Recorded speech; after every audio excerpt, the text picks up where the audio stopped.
किसी भी सोमवार की अष्टमी के दिन शिवलिंग पर अगर लगा दिया जाए, जिंदगी में दुख तुम्हारे आसपास भी नहीं भटक सकता, सुख की अनुभूति होगी। शिव महापुराण की कथा कहती है, बड़े ध्यान से सुनना। कभी जिंदगी में अगर मौका मिल जाए, कभी जीवन में तुम्हारे घर में गौ माता हो या कोई गौशाला हो और तुम्हें मालूम है कि ये गाय का ही दूध है, ये गौ माता का ही दूध है, तो कभी जीवन में अगर मौका मिल जाए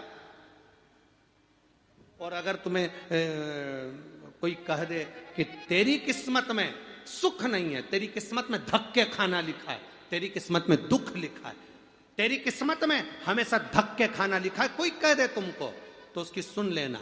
और आखिरी में केवल बेलपत्री का ये बीच वाले भाग पर गौ माता, अगर देसी गाय अगर कहीं हो, उसका अगर दूध सुबह का समय का मिल जाए, शाम का दूध नहीं, सुबह का यदि दूध मिल जाए, इस बेलपत्री के मध्य भाग में, आप लोग आस्था चैनल पर आप इस पत्ती, बीच की पत्ती के मध्य भाग में थोड़ा सा दूध लगाकर, नीचे के भाग में भी थोड़ा सा दूध लगाकर, दोनों पत्तियों में गाय का घी लगाकर भगवान शंकर के शिवलिंग पर कभी मौका मिल जाए जिंदगी में एक बार, किसी भी सोमवार की अष्टमी के दिन शिवलिंग पर अगर लगा दिया जाए, जिंदगी में दुख तुम्हारे आसपास भी नहीं भटक सकता, सुख की अनुभूति होगी। दुख में भी सुख आएगा, किस्मत में दुख लिखा है वो तो आएगा, पर दुख में भी सुख की अनुभूति होगी। आएगा दुख, पर दुख भान नहीं होने देगा। पांवों में अगर ठोकर लगी है तो थोड़ी तो चोट लगेगी, पर जूता पहने हो तो ज्यादा लगेगी क्या? जम के तो बोलो रे, नहीं लगे, क्योंकि जूता पहन रखा है, तुमने पहले से सेफ्टी कर रखी है, तो चोट नहीं लगेगी। ठोकर लगी, कष्ट हुआ, पांव में थोड़ा कष्ट हुआ, पर इतना नहीं हुआ। अगर नंगे पैर होता, चोट लगती तो ज्यादा लगती। अष्टमी बहुत सुंदर दिवस है, बहुत बहुत बधाइयां महाराज। सोमवार की अष्टमी का मतलब आपको इंदौर की कथा में बताया था, जिस दिन शंकर और पार्वती के मिलन का दिवस हो, और केवल एक माता पार्वती के अकेले मिलन का नहीं, 64 योगनियां तक भगवान शंकर से मिलने के लिए आती है।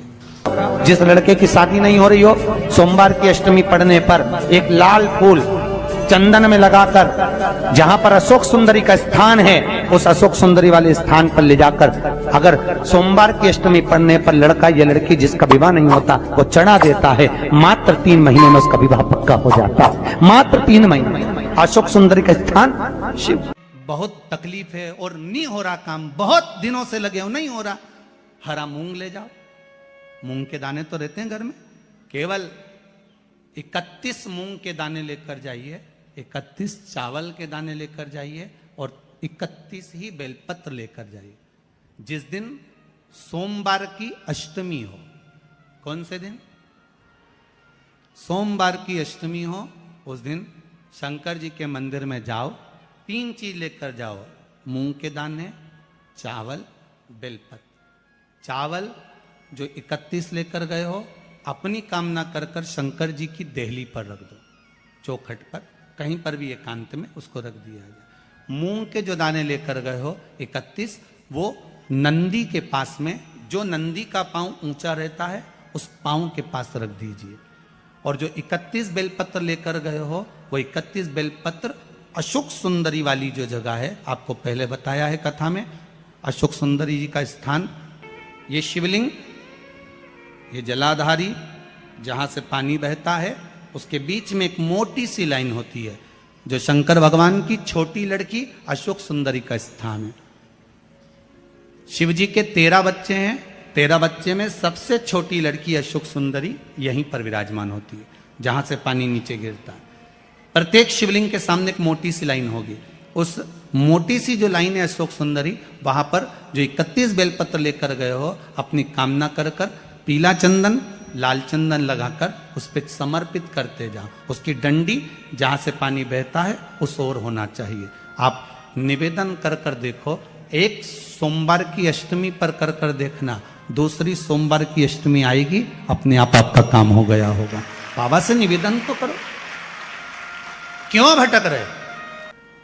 एक मात्र शिव मंदिर में झाड़ू लगा रही हैं अहिल्याबाई। साधारण सा भाव है, केवल एक झाड़ू। कई लोग कहते हैं महाराज जी आप कहते हो मंदिर में जाकर झाड़ू लगाओ, पोछा लगाओ, तो जो हमने मंदिर में रख रखा है स्वीपर आदि कादिक जो भी सेवा करने वाला है, काम करने वाला है, वर्कर है, वो कर रहा है, तो हम क्यों करें? अरे भाई एक बात याद रखना, आप सबसे पूछना चाहूंगा, आप लोग कहते हो कि मंदिर की सफाई जो वर्कर रखा है उसे करना चाहिए, मंदिर की सफाई जो पुजारी रखा है उसको करना चाहिए। मैं आपसे पूछना चाहता हूं कि आपके घर में जो तिजोरी है दिवाली पे उसकी सफाई कौन करता है? नौकर करता है? अरे बोलते तो जाओ। नौकर करेगा? नहीं। वर्कर करेगा? नहीं। स्वीपर करेगा? नहीं। तिजोरी की सफाई कोई दूसरा नहीं करता, तिजोरी की सफाई हमें करना होती है। उसी तरह मंदिर की सफाई ना पुजारी करे ना कोई वर्कर करे, जो दर्शन करने जाए वो करे, क्योंकि ये तिजोरी है हमारी, ये तिजोरी है हमारी, यहां से हमें मिलता है, ये मेरा देव अधिदेव महादेव देता है। और धतूरे का फूल,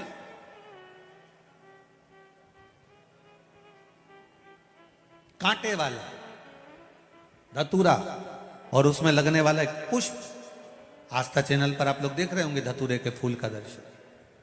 धतूरा और धतूरे का पुष्प, छोटा सा पौधा है, ज्यादा बड़ा नहीं है, कांटा लग रहा है, धतूरा लग रहा है, और उसमें भी साधारण धतूरा नहीं, जिस धतूरे के नीचे की डंडी लाल कलर की होती है, अगर वो सोमवार की अष्टमी को देव अधिदेव महादेव को समर्पित करी जाती है तो उसके घर में कभी संपदा की कमी नहीं होती है। वो धतूरा है, साधारण नहीं है। धतूरे में भी लाल डंडी, जैसे धतूरा गोल होता है उसके नीचे एक छोटी सी डंडी, देखा है आप लोगों ने? अरे देखी कि नहीं देखी बोलो? धतूरा देखा है ना?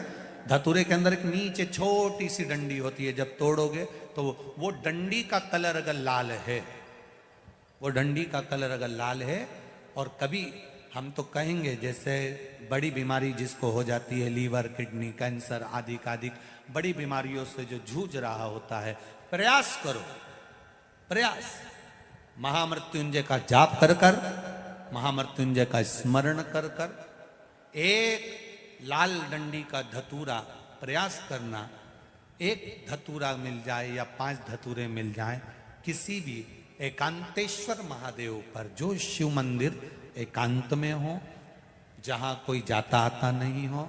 वैसे तो अब बहुत मुश्किल है कि ऐसा मंदिर मिल जाए जहां कोई जाता आता नहीं हो, पहले की बात दूसरी है, अब बात दूसरी है।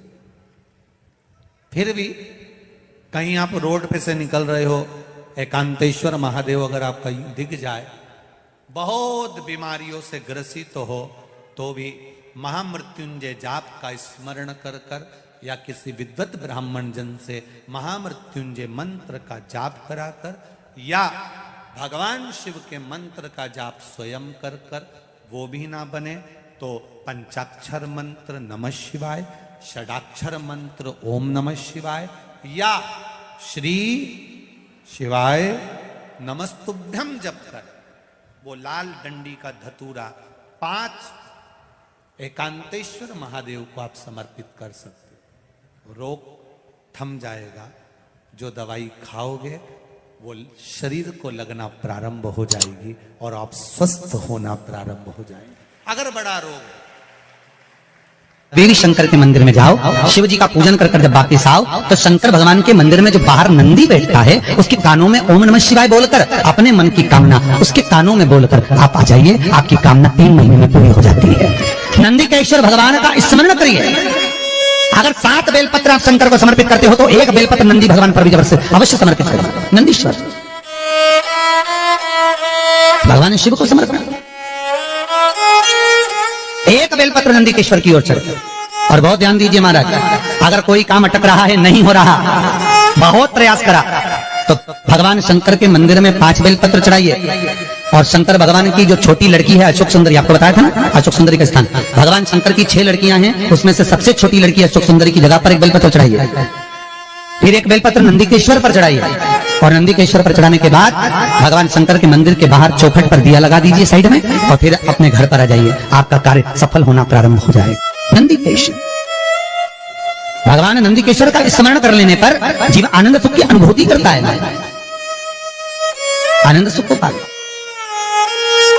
भगवान नंदीकेश्वर का पूरी दुनिया में केवल एक केदारनाथ ही एक ऐसा है जहां पर ओम कुंड विराजमान है। कौन सा कुंड है वहां पर? ओम कुंड।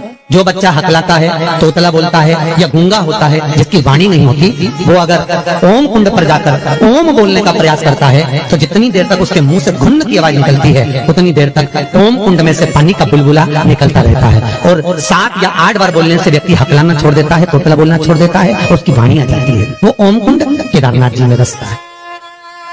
कहां बसता है? केदारेश्वर।